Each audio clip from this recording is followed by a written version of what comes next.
Alright, let's settle down a bit. Grab a cup of coffee, tea, whatever you like, and watch me struggle at understanding the game in the background. Disco Elysium. I think I speak for everyone in their early 20s, some old, or even younger, when I say that we all struggle with coping with the feeling of running out of time. I mean, speaking for myself, there are times where I feel overwhelmed by the need to do everything at once. To know about every written story in the history of writing. Call that the historian in me. Or I want to know about every natural phenomenon and disaster that has ever been recorded. Call that the meteorologist in me. What I want to emphasize is that there is always something more books to read, more games to play, more things to understand and know about. The urge of wanting to know everything does not wane inside of me. It bulges out of my brain. It raises the blood in my veins, all just so it can get ahead of my consciousness. A friend of mine once said that all genius people in history had something wrong with them, in a sense. Of course, he meant it as a joke, but is it really a joke? I mean, let's take an example, right? Let's talk about the Upanishads, the foundation of philosophy in Vedic society.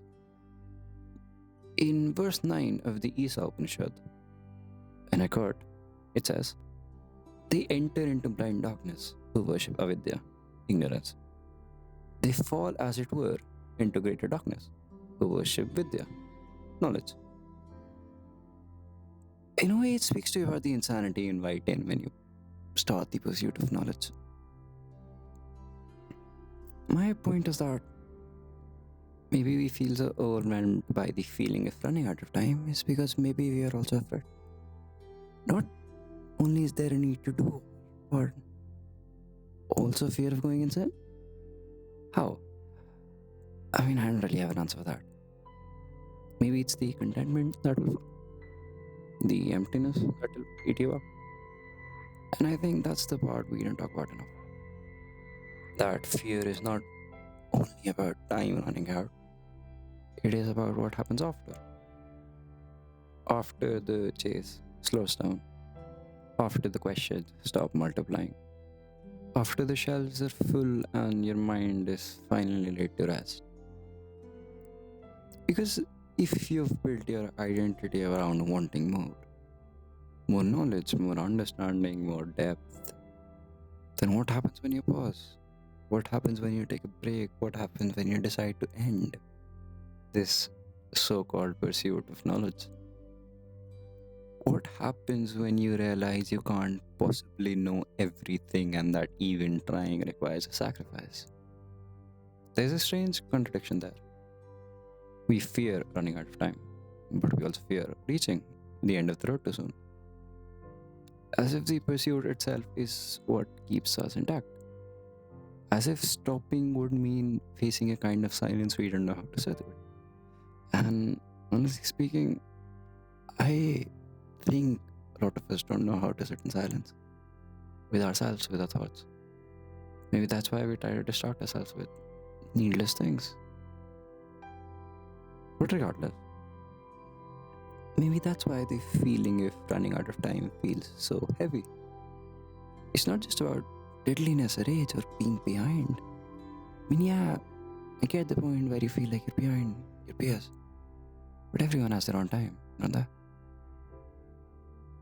It's about the quiet realization that life is finite, but desire isn't. That curiosity has no natural endpoint, even if we do. So, say me out, right? Maybe the Isa Upanishad wasn't warning against knowledge itself, it was warning against losing yourself in it, against mistaking accumulation for understanding, against confusing movement with meaning. And that's where contentment gets misunderstood. It's not emptiness, it's not stagnation, it's not giving up on curiosity. It's just knowing when to let a question rest for the night. Knowing that not everything needs to be answered now or by you. Maybe running out of time isn't something to outrun. Maybe it's something that gently reminds us to choose. Will live partial lives, incomplete libraries, unfinished thoughts, and that's not a failure, that is being human. So, again, if you're feeling overwhelmed like me by how much there is to do, to know, to be calm, maybe you're ready to panic. Maybe you're just awake. Maybe this tension is the cost of caring deeply in a world that offers infinite directions but limited days. For now, though, it's okay to sit with that feeling, to let the questions stay unanswered, to let the game play in the background while your thoughts slow down. And on a personal note, it's more of a note to myself than anyone else. If you can, keep walking on that path. Maybe it is in the pursuit of the impossible that people like me can find a sense of meaning.